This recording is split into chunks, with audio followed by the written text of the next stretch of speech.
Hello and welcome to the Hole in My Heart podcast. This is episode 193. Who wants to hear our stories? I do. Do you want to? Yes. I want to hear Matt's story. Hey guys, this is Laurie, Krieg, and welcome to the Hole in My Heart podcast, where we talk about how the gospel is good news for everybody every day. I am your host, Laurie Krieg, and I have alongside me my favorite husband, is what I almost said. That'd be wrong. It's a hard battle to win that honor, as you're only one. My favorite and only husband and favorite therapist in all the world, although he's not my therapist, Matt Krieg. Hello. Hey, Matt, how are you doing today? Doing all right. Yeah? How are you? I'm doing great. Steve, how are you? I'll get back to you on that. All right. No, I'm good. I'm good. All right. And that voice that you just heard or face you just saw, if you're watching us on YouTube, is Steve, producer Steve, who is our favorite producer and most professional radio voice among us. Steve, welcome. Hi, guys. Officially welcome. You guys, I can't wait for you to hear or watch this episode today. We do have this podcast on all the podcast outlets as well as YouTube if you want to see our fancy new set that we talked about last time. But today we're going to talk about our stories. Even if you answered no to who wants to hear our stories, not me. Well, kids, you're going to have to turn it off because that's where we're going today. But we really want to get to know, want you guys to get to know us.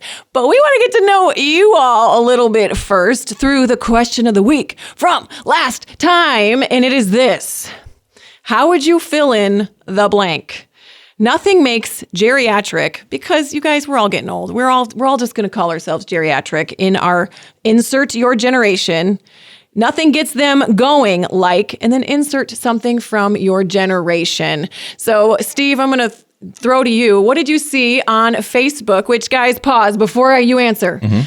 If you guys want to answer these questions of the week, you got to friend me on Facebook. I know it's Facebook. If you don't go on Facebook, I'm sorry. That's where I go the most. I will also start posting these on Instagram. I have yet to break the TikTok wall, but you know what? I'm going to stick to Instagram and Facebook, so you can follow me there. I usually post these on, let's be honest, we record these on Wednesdays, Tuesday night.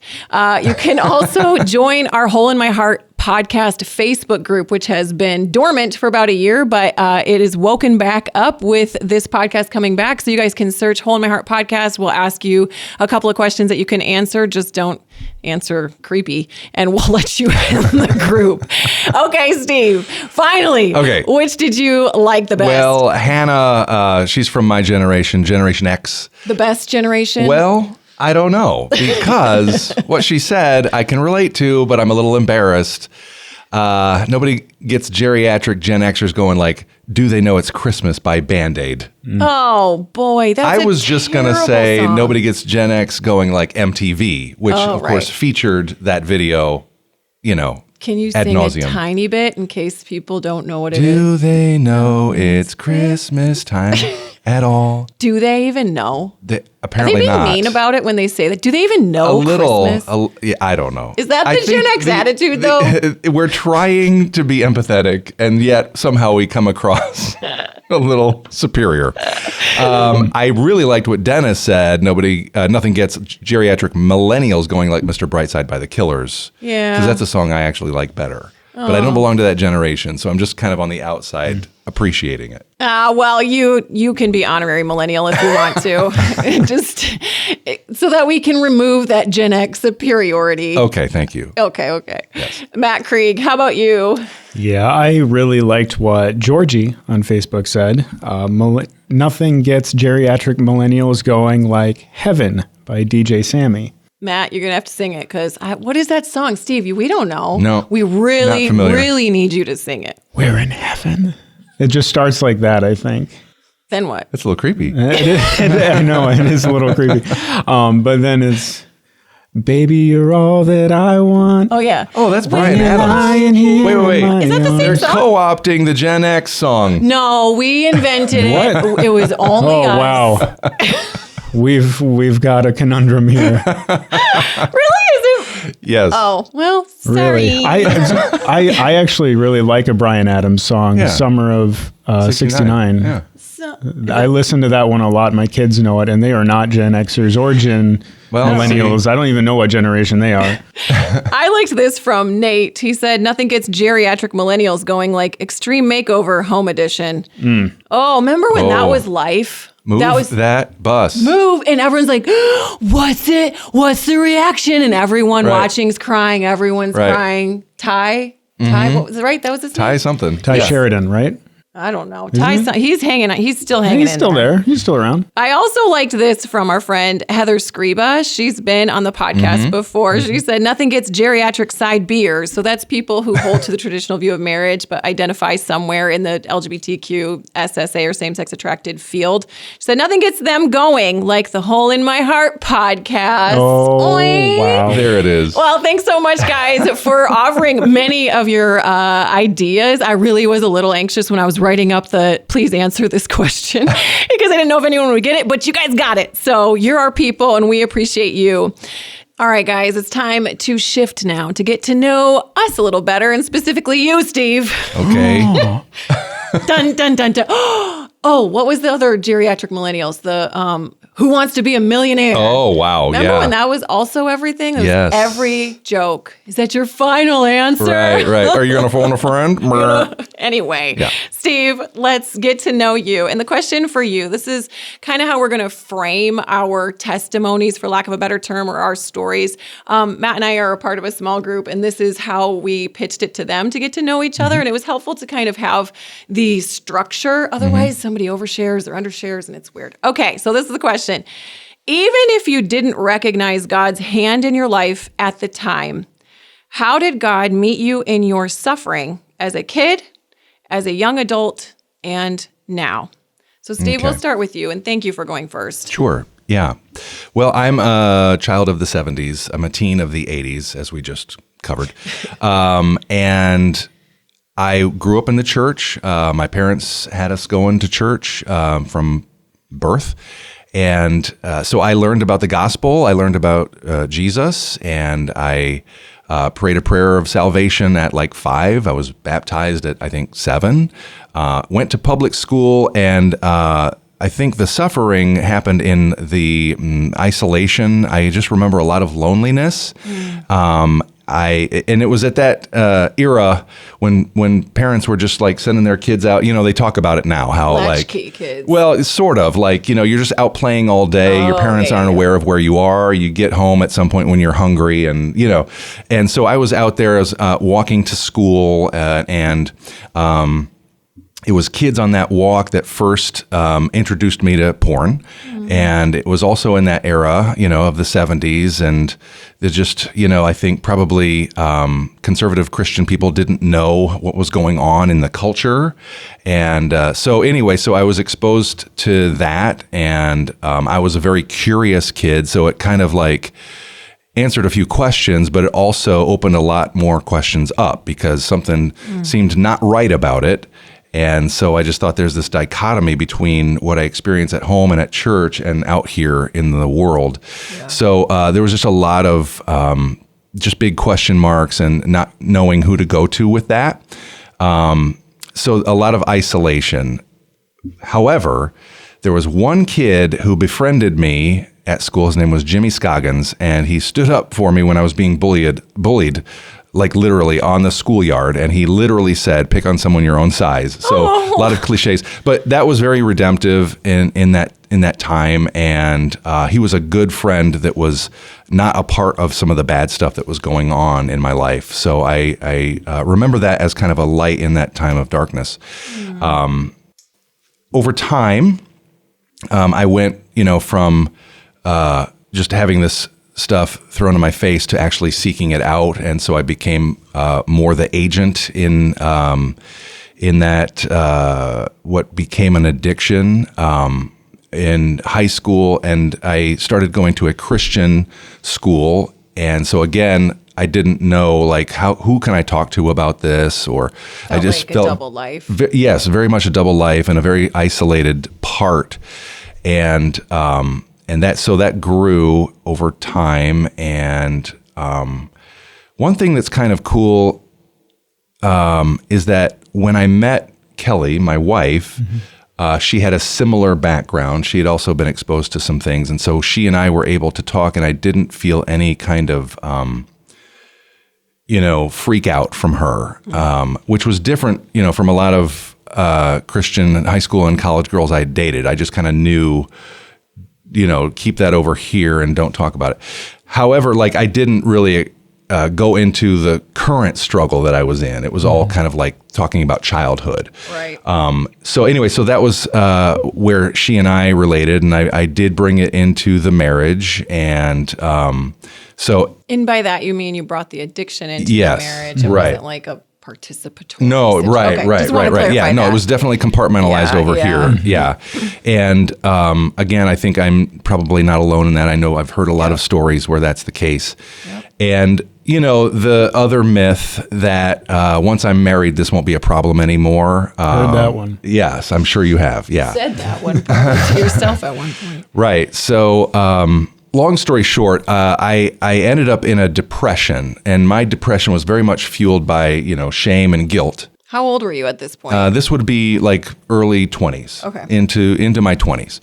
And that kind of like compartmentalization, and also it affected my faith because I had been praying that God would take this away. Right. That it would just be like, please just make the person I present to the world the real me. And I just felt like God didn't, for whatever reason, want to do that. And so I felt like there's something about me that's different from people's testimonies that I hear where they're clearly feeling God's love. I just felt kind of not in on that. And so anyway, I left my job. We moved to Mississippi, and this was the era that I call going into the wilderness. So because of Mississippi or soul wilderness? Both, very much. I think I thought, well, if I just get a change of environment, a change of job, I can change some things that are, the internal things. So we moved to Mississippi. I took a new job, and that job ended up being, I was alone a lot. And I was on the road. I was a traveling kind of thing, and so that was not good for the stuff that I was going through. But again, there I had a great boss, and he was very kind. He was teaching me this new industry that I was kind of getting into, and so for a while, I felt like there was a good connection there, but he wanted to expand the company, and so I ended up back working by myself quite a lot. And so during that time, I think the double life really took root, and I also was struggling just with church culture and feeling like it felt very shallow to me, and because I was having really deep questions, and it didn't feel like it was those were being addressed. So there was this cynical, jaded part of me that started to emerge as well. What was the deep question that you were asking then? What was something that you felt was unanswered by the church? Things like if you're really seeking God, He'll be there for you. And I just felt like with this thing that I was trying to address, now in hindsight, I can see I was trying to address it in my way. Yeah. I was trying to get God to do something that in the way I would do it if I was God. Right. And He's like, no, I'm God. And we're going to deal with this, but it's going to be in my way, which is in community. And we're going to expose this. We're not going to keep it... and so that was what had to happen. So God did answer the prayer, but at the time I was like, it needs to look like this. It needs to happen like this. Like a magical... Right, where I don't get in trouble, basically. I don't get exposed, and I can maintain my image. So that was what I was going through, but at the time I could only see how, it seemed God was distant. And so anyway... I think maybe if people had just, I don't want to say what people should have done differently, but at the time, I think probably I would have maybe responded to somebody just being there, just saying, and for the most part, Kelly did. It was difficult for her to live with a depressed person, but she really leaned on God during that time, and that taught me a lot, just watching her. So What would you have wanted people to say then? just not trying to give me platitudes, I guess, and fix it be with okay. with God's here for you and we're here for you, but actually be there for me, you know. Amen. Anyway, so I got to a really, really low point in Mississippi in early 2000, and there was one particular night. Kelly and the kids had come up north to visit her parents. I had to stay there for work. The company wasn't doing well, but I didn't know how well it wasn't doing because the boss, he was very positive and optimistic, and he kept a lot of the details of kind of how the company was failing from the employees. Wow. But there was this one particular night that I was just feeling really crappy about myself, and I also had a smoking addiction, which it's funny. It's like that movie Far and Away.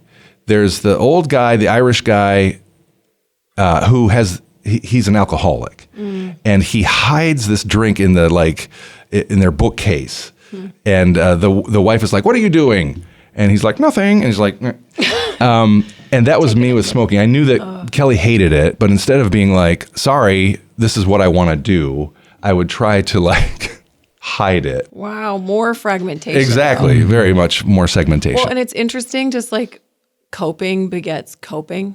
Yes. Like you had this right. internal heart pain and desires that we've talked about, and then you go to coping with porn, and then to cope with porn, you go to smoking. Right. It's just Emotional, you feel worse and worse about yourself. Yes, emotional Tylenol. Well, Yeah. and all the while your safety comes from deception or omission. Yeah. Just being unseen, which leaves you more in that isolation. Exactly. More like the cycle deepens and continues. Yeah. So it was definitely this cycle I was in, and that was the low point. And so I found myself outside on my driveway in February of 2000 at 2 a.m. Wow. And it was Mississippi, so it wasn't like winter like it is here.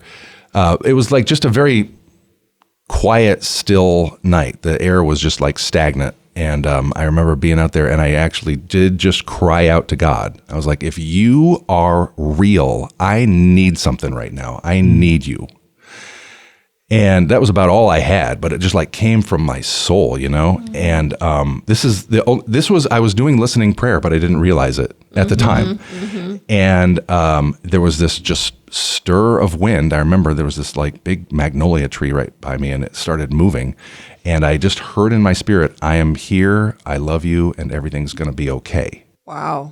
There was no I'm bringing this cycle of addiction to an end. It was just I am here. That was what my soul needed at that moment. And The presence that you were craving from others. Right. God was there. Yes. So the next day I go into work and find out that the company's going out of business. Gosh, poor And Steve. but I was excited because I was I just heard this thing last night, and I know everything is going to be okay. I just knew it in my guts. And so anyway, so that was just the beginning of a long journey back that I'm still on. And we ended up moving back to Michigan, and I got a job eventually, which was where I met you. Yeah. And doing radio drama. producing creations. radio drama, right. Yep. Now in a Christian organization, but I still had this part of me that wasn't yet known, but the question of God was now settled. Wow. So that was a big piece of it. So anyway, I think your dad, Randy, his presence in my life was very much, again, God being there in that time of suffering. And my friend Andrew, who eventually, when my porn addiction got exposed, it was Andrew that was there and one other guy at my church that walked with me through that. And so that was in 2001. And so God did answer that prayer that I had prayed many, many years before, but in his way, which is about community and bringing light to that darkness and exposing it versus just magically making it, I know. you know. So anyway, so that would be That was young adult. 20s into Yep. 30s, and so now, where am I at now? Not perfect. I don't smoke anymore. I know, it's so funny when you said that. You've said that before. And I Yeah. was like, I can't even picture it. Right. But that's good that God I know. broke that. Yes. And I've got like my quit date on that one, What's that? which has been really helpful. June 15, 2006. Good for you. Yeah, and that has been really helpful. And it does help to have sobriety because you're like, I don't want to lose that. Yeah. Anyway, but also I have found that, you know, like white knuckling can only last for a certain amount of time, Yeah. you know, and I'm still wrestling with the idea of that label of addict, you know, and the kind of the AA model is that that's always going to be something true about me. I'm just in recovery right now. And I'm like, but what about transformation? So I'm still wrestling with that. And, and I've got 4 boys, and they're all in process of things that I've been through that has been hard to see. But also I know God has me in their life for a reason, and they know all my stuff. And so they're at least able to see somebody who has come out of it. And so God's using that. What I love in your story, and Matt, I'd love to hear your reflection on Steve's story too, is I'm thinking of the word that we talked about during the last episode where you said you're looking forward to integrating parts of your life. That even in just hearing your story, and I've heard it a couple times before, but hearing the integration theme that God wants to do with you. Yeah. Like he's so honest. God is so honest. And so like, here's the Old Testament and here's Abraham and he sells his wife out and Yeah. here's Right. David and he's a loser, but he doesn't even judge it. He just like shows you. And so for us, like in the church, it's so easy and a temptation, I would say, to fragment, and that it's not fruit of a healthy church or healthy person. Right. And so I love that even in the midst of the suffering of walking with your kids and your own self, that you're pursuing integration in the power of the Spirit. Yeah. I mean, I think we had our, pastors that we spoke with, Broken and Beloved, and there is something about being in ministry work of some kind. Yeah. That there is this temptation to kind of like Hide keep that over Keep here. that mess over here. Right. And Steve is referencing the Broken and Beloved Pastors series. I don't remember which episode, but we will link to it in the show Yeah, notes. it's in the 90s. I know that much. Oh, good for you, Matt. We will link to that in the show notes. Matt, any reflections on Steve's story? Well, I think the biggest reflection I have is just how similar. Like there's a lot of resonance with your story because it matches up with a lot of mine with depression and porn addiction. And I didn't have the smoking addiction, but that's probably just because I didn't ever start Right. that. Like, You did video games. I was just like I don't phone games. that was maybe your smoking. the screen addiction was all wrapped Yeah. up with the porn addiction and everything for me. But yeah, just it's such a familiar story to me. And as you're talking about, coming back from Mississippi and finding out about like the company going under and there's a sense of excitement. Yeah. Like that everything's going to be okay. I remember feeling that when we were coming back from California as well, that once I was fired, it was this sense of relief almost. So Matt, let's segue to your story then. That's a good natural place. So I'll ask you the question again. Even if you didn't recognize God's hand in your life at the time, how did God meet you in your suffering as a kid, as a young adult or adultish, and now? Would you be willing to share that with us? Yeah. So like Steve, I was introduced to pornography at a fairly young age. I was 11. And actually, until you were talking, Steve, I never put together that I was introduced to porn at 11 And then when I was 12 and 13 is when I went through the deepest depression in my life. And it was, so I was in junior high and was actively contemplating suicide pretty regularly. No one knew about it. But I remember one night being in my room and thinking about hanging myself. And there was a song by a group called Blink-182 that came on. Nothing gets geriatric. Yeah. Blink-182. Like, go ahead. It's serious. This one was actually their song. I think it was a song they wrote after one of their friends had committed suicide. And it always talked about, how 16 held such better days. But at this particular juncture, how they used to not play the final verse of songs on the radio. They would cut off and then fade into the next song or whatever. They actually played the last verse this particular night as I was thinking about this. And instead of saying 16 held, it says tomorrow holds such better days. And the next day I went to church, and two of the guys that were older than me that I really looked up to, but I thought Wait, can you pause? Hearing that verse though, you were going to commit suicide that night. That verse of the song, because it was played, that stopped you in your tracks.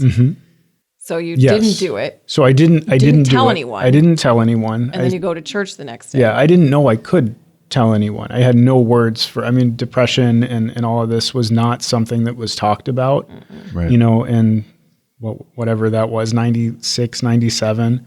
But anyway, the next day at church, these two guys that I looked up to that I didn't even really think knew me at all, invited me to come and be a part of the youth group. And their names were Brian Haas and Matt Gayhart. And they were older than me. I had such a respect for them. And to hear that they actually were like, hey, we like you.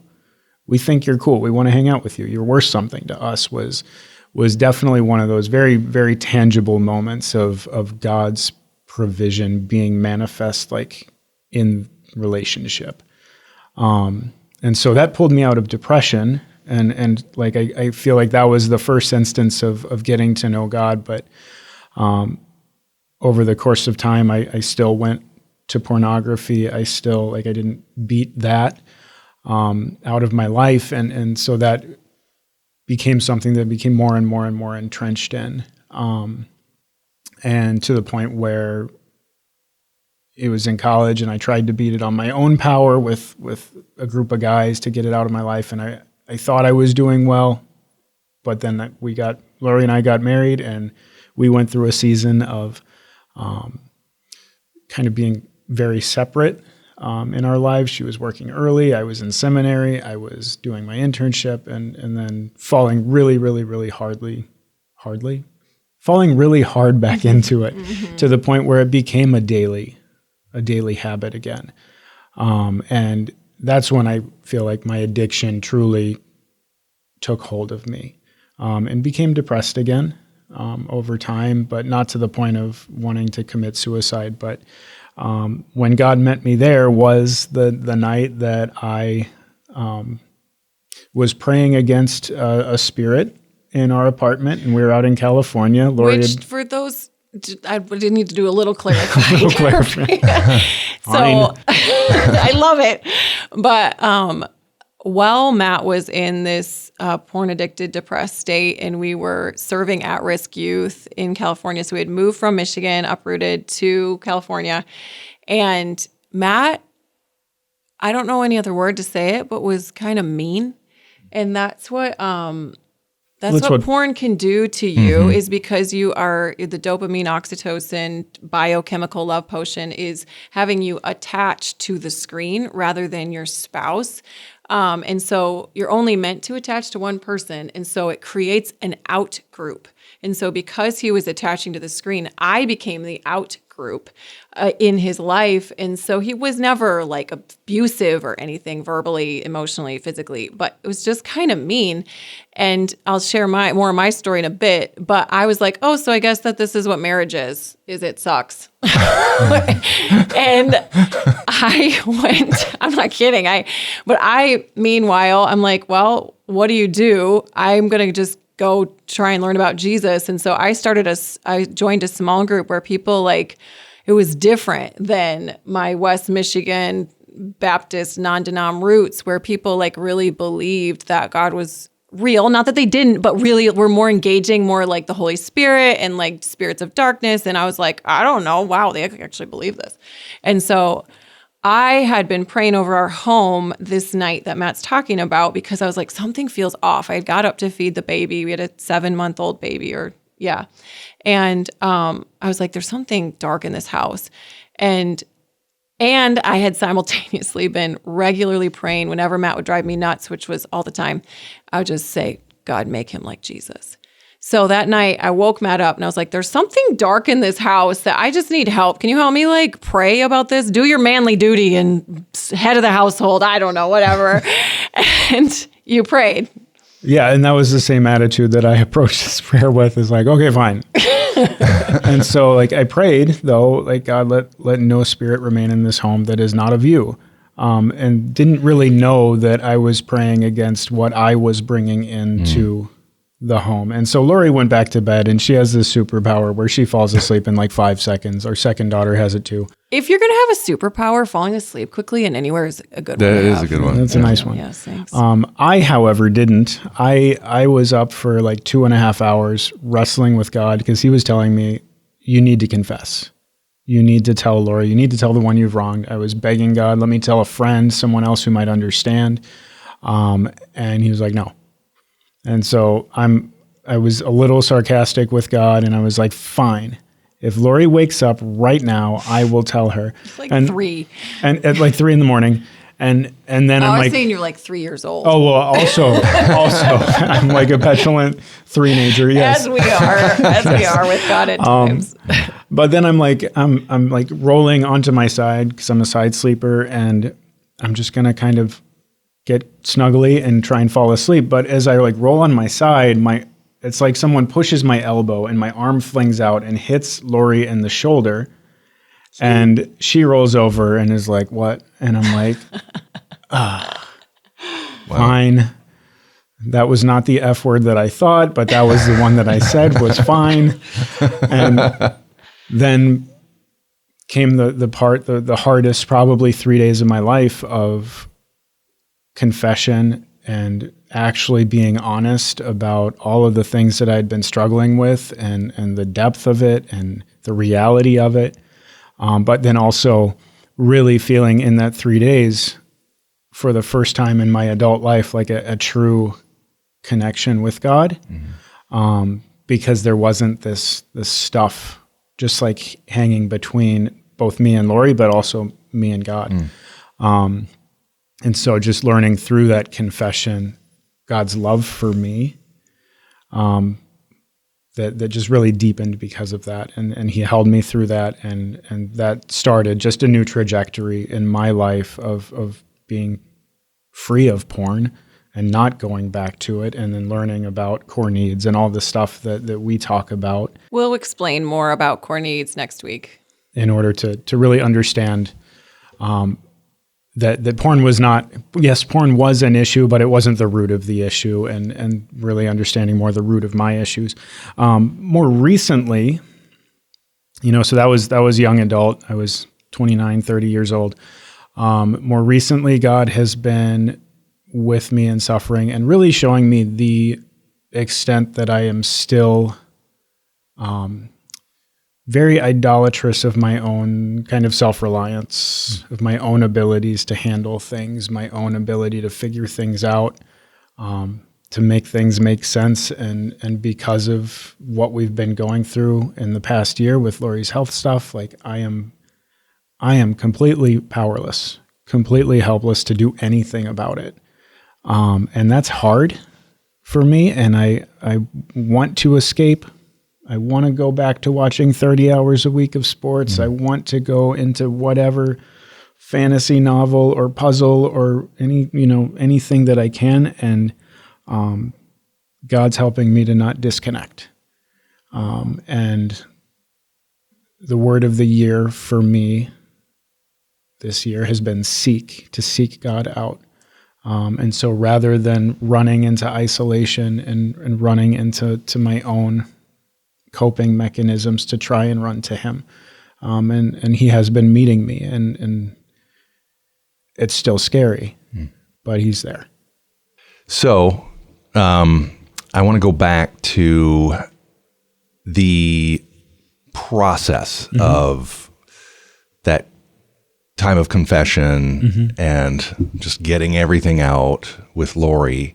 And you talked about how there was like this freedom or a sense of kind of like relief that, you know, things are now clear with you and Laurie and with you and God.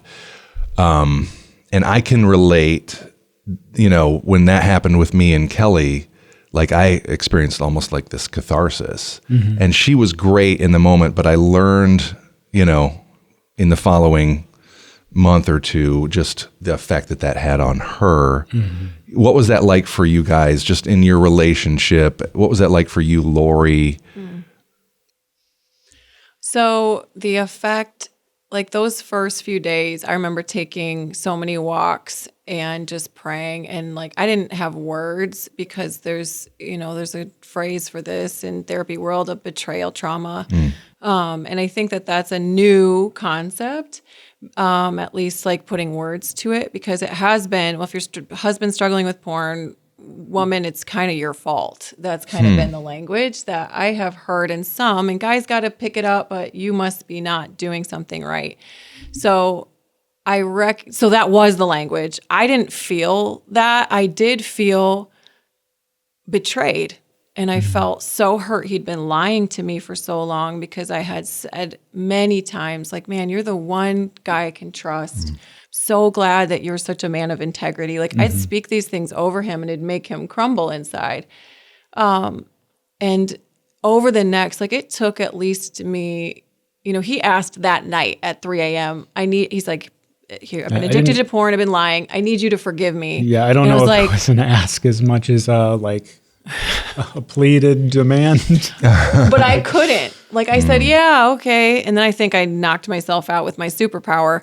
But it took at least the next year where I asked Matt every question under the sun. So when this was happening, what was really happening? And that was painful. Yeah. And that took, you know, trust, love is freely given, but trust is earned. And so that was something that even that concept I didn't know, but I worked with a counselor to even like create a list, like what do I need to see from Matt in order to trust him again? I don't have to blindly trust him, even in marriage, which you guys are welcome to disagree who are listening, but I believe love is freely given, but trust is earned. And so what was huge on Matt's part is one of those things on my list was get rid of all screens. And we walk with a lot of people for whom maybe that's impossible, but I just always go to 1 Corinthians 10, like if we're tempted, God's going to always provide a way out. So it might not be get rid of all screens, but what's a creative solution around that? Yeah. But then also get to the heart of it. That was what I saw him do by getting in relationship. Well, and I think with the get rid of all screens, you say, okay, for some people it might be impossible. I disagree. There are ways that you can operate your life without immediate access. Like, so when we did this, if I needed to check my email, I would come to Laurie, I would ask her for her laptop, I would open it up on the kitchen counter, I would check my email, respond to those that I needed to respond to, close it up, hand it back to her. And it was something that was how we operated life. And I worked on my end by not being like, what are you doing? And being like the panicked person, panicked wife. And I wanted to be a part of Matt's success without being his cop, his babysitter, or his judge. And so that was, yes, of course you can. And then with my anxiety, I would either ask him like, so what did you look at? I'm feeling anxious, to be honest about it, like to say my own experience and anxiety. And then I'd also take the majority of that anxiety and fear to God and be like, God, I'm so scared. I don't know what he's doing right now. And granted, it was in the open, but I'd still be triggering. Yeah. Right. Well, and the other piece that like, okay, I got rid of screens. was hard. It was also necessary. But the other thing that you had said to me was, I need to see you engaging your spiritual life, Yeah, engaging with God. that.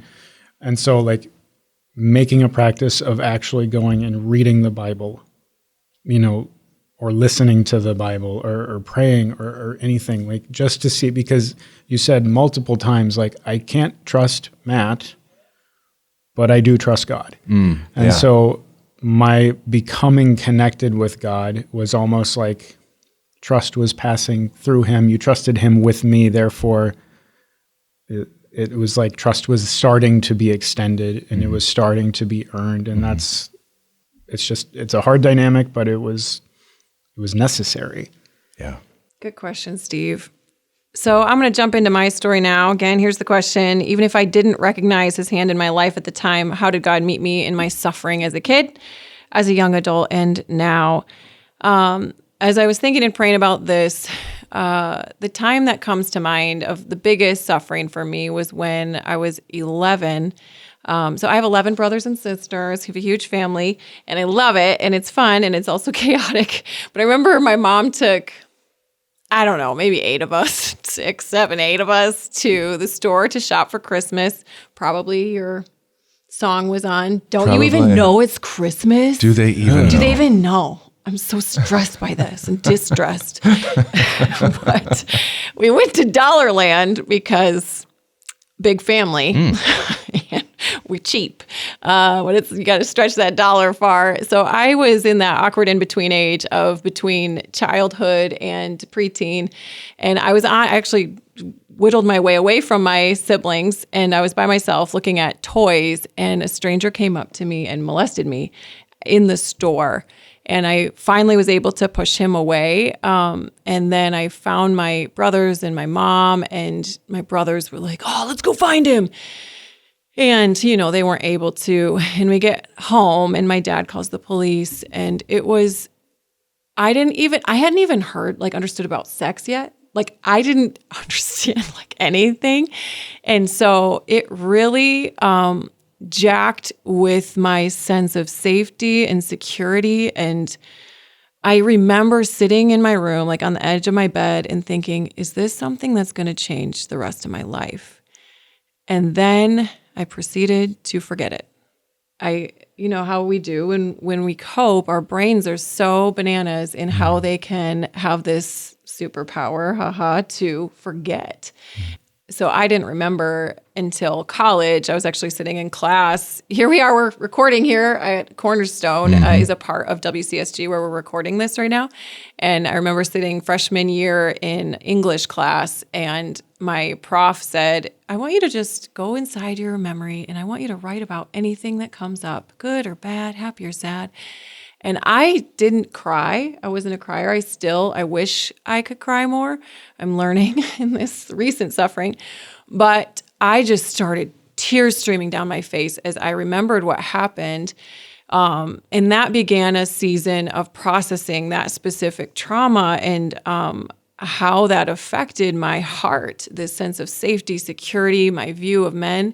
Now, to back the story up a bit, for those of you who have been listening to this podcast for a while, you're going to be familiar with my story likely.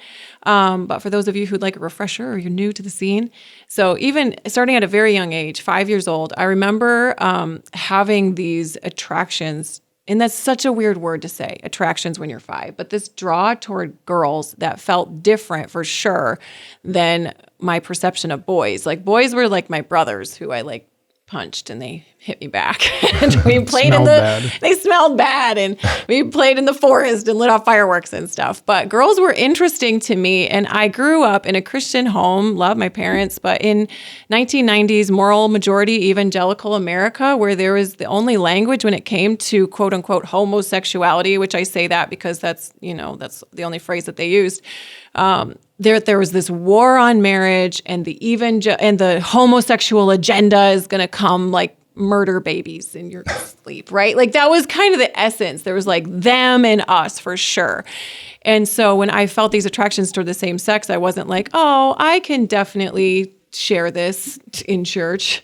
It was no, you got to shut that mess down. And so what happened to me, I did shut that mess down. And I say that tongue in cheek. I see this now as a version of brokenness that I carry with me.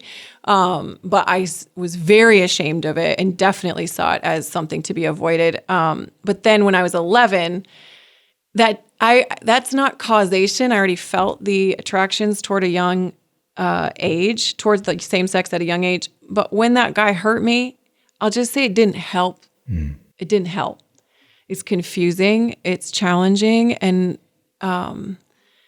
it messes with every level of your psyche. For those of you who have experienced sexual assault, I'm just so sorry. And as Dan Allender has said, I believe even on our show, he's like one of the leading scholars in this field when it comes to sexual assault and faith. He says the return on investments for the enemy of our souls when it comes to sexual abuse is astronomical. And that's just true. So it didn't help. Then I'm in my 20s, and my way of coping wasn't cigarettes or porn or video games on my phone or sports. I am being a little judgy of that. I'm sorry. Because sin is sin. Come on, Laurie, look at me talking about the gay stuff, and I'm like, you're video games. But the ground is level. Whatever we're running to that is not God is an idol. And so my idol of choice, my coping of choice was people pleasing and performance, and I was good at it. I was like Christian leader girl here at Cornerstone University, and I did all the things, and I wasn't trying to be insincere. It was, I loved God genuinely as much as I knew how, but I did not know how to resolve the tension inside of me. And tension is too light of a word, just the brutality of what I was wrestling with in the church, as well as this suffering that happened to me as a kid. And so when I met another Christian girl who felt the same way about me as I did about her, what started as a friendship ended up in a secret same-sex relationship. Steve, I so relate, and Matt, to you too, to that double life. And I think we so want our churches to be these authentic places, but we're not great at knowing how to work with mess. And especially when it came to things like pornography addiction, especially even now when it comes to things like LGBTQ and how to engage with grace and truth and love, which is what I desperately needed. Long story short, I was discipled. I got really suicidal because I didn't know how to resolve the tension. I actually believed that what the Bible said about God's design for marriage, but I didn't know how to live that out without wanting to die. And so that tension grew so great, because here's why I wanted to die. The narrative in the church was, to be in the church, you are straight. We made fun of those people. And the only stories that were highlighted were of ex-gay. So it's like people who were in a same-sex lifestyle, like dating sleeping around and then possibly doing drugs. And then they come to Jesus and then they're magically straight. And I was like, I love Jesus. I don't do drugs. I'm not sleeping around. How do I become more Christian to be straight and therefore allowed in the church? I didn't know how. And so I was like, well, in order to resolve this conflict, I would need to kill myself or come out as a lesbian atheist. And in that tension, I went to see a therapist because I was depressed and suicidal. And she, by the grace of God, knew how to walk with someone like me, and not by helping me to become straight, but really teaching me about what we referenced last time and what we're going to talk about next time, about those good needs underneath what I was running toward. Even if it was natural to me, even if I was born that way, which I think I was, and I think maybe you guys were born with a natural predisposition toward pornography addiction. Like the fall has jacked with us head to toe. So even if that's my natural desire to get those good needs of my heart met, to be seen and known and loved in performance, in people pleasing, in same-sex relationships, those are all equal idols. If I could go to my grave with people believing that would be huge. To understand that the ground actually is level at the foot of the cross. And she helped me to feel those deeper needs and help me to grieve how those needs have not been met and how really our hearts have been kicked. And that fostered intimacy with God. And I believe it's Jonathan Edwards. He talks about the expulsive power of a new affection. Is that when you experience this deeper love, which we've all talked about, it makes these other loves less enticing. Right. And so I'm not now straight, even though I'm married to Matt. If you want to hear about that, I'm sure we'll talk about it. I am Matt attracted, that God knew the best. He knew the mode he needed me and Matt to fulfill the mission to make disciples. And it was as a married person. I'm not everyone like me is supposed to be in a marriage like this. Singleness is equally valuable.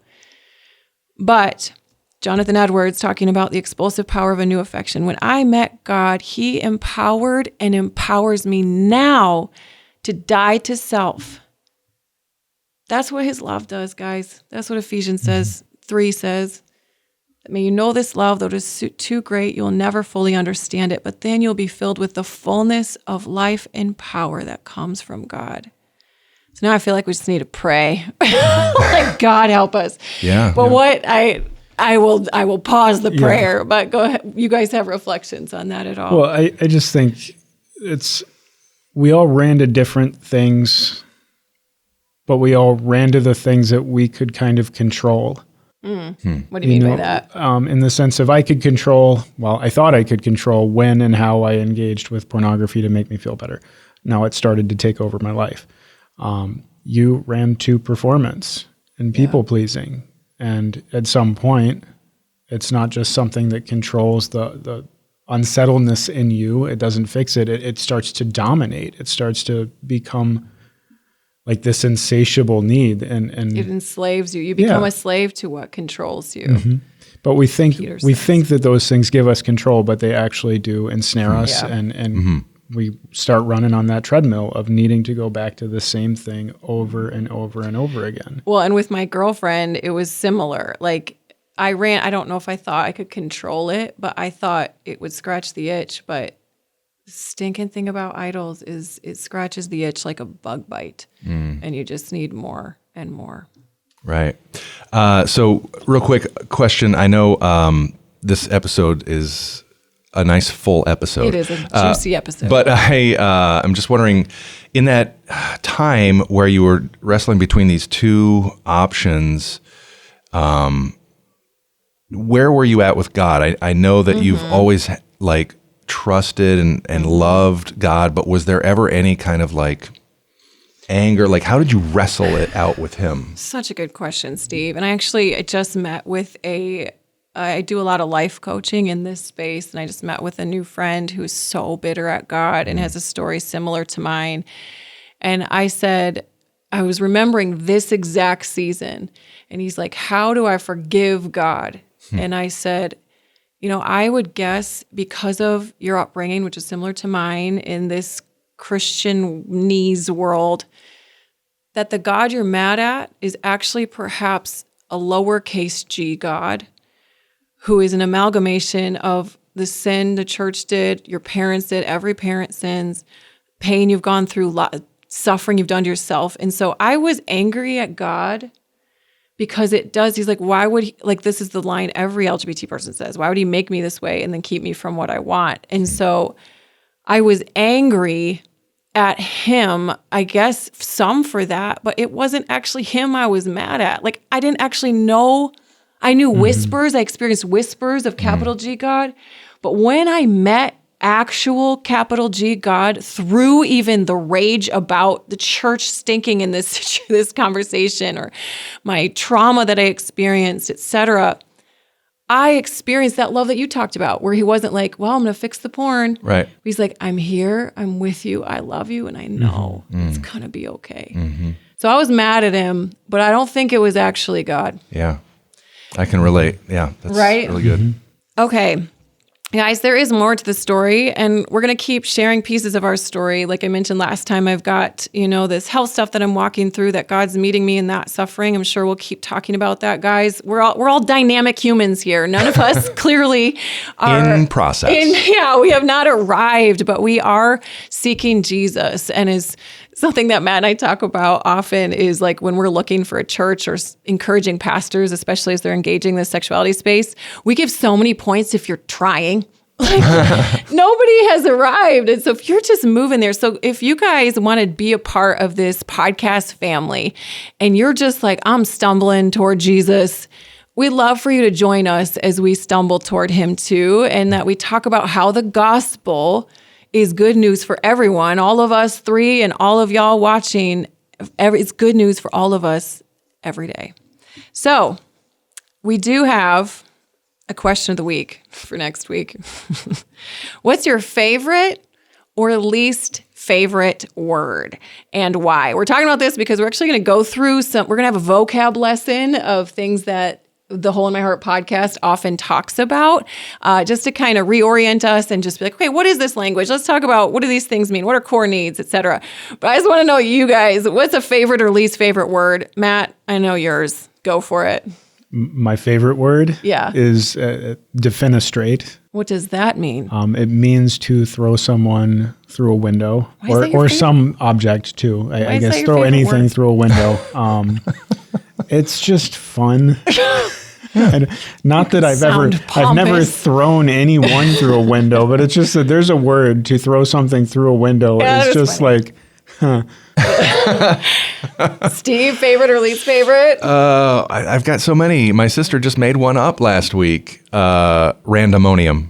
Oh, like randomness? Which is just random pandemonium. Oh, there it's you go. It's a nice combo word. That. I also like quintessential. Ooh, because the quintessence, there are 4 essences, but there's this 5th essence that's undefinable. It's intangible. It's the quintessence. I love that. I think my favorite word is one that just popped in my head because we made it up in our family. It's the word budge. And it means like to unnecessarily push someone to do something you want them to do. So if one kid is like playing a game and then they're like, give me that, and I'm like, don't budge them. So you guys are also welcome to use the word budge. Okay. My least favorite word is exercise because I can't spell it to save my life. And I like exercising. I know that could be the real joke, but I don't know. Look I misspelled it right here on the paper. I'm like, I don't know, exercise. I hate that stupid word. But guys, we want to hear from you. Again, friend me on Facebook, follow me on Instagram, Laurie Krieg, or ask to join the Hole in My Heart podcast Facebook group. And we want to hear what's your favorite word or least favorite word and why. Now we're going to wrap it up and thank WCSG, the radio station that is hosting us. And also thank you to video guy Zach, who is behind the cameras. He's doing what is this? Is like a pageant. It's a royal wave. The royal wave. The royal wave. We'll get him in front of the camera at some point. And guys, he's shaking his head no. We will. But if you want to watch this episode, just a reminder, you can visit YouTube. Why did I say it like that? http:// YouTube and search Hole in My Heart podcast. And if you are watching this and want to listen, you can search the same thing on any of the podcast formats. And hey, also, you can find us at wcsg.org and you can find all of our past episodes as well as blogs that I've written, amazing people that we've interviewed at lauriekrieg.com. Okay, that's a wrap. For all of us here at the Hole in My Heart podcast, we'll see you in a couple weeks.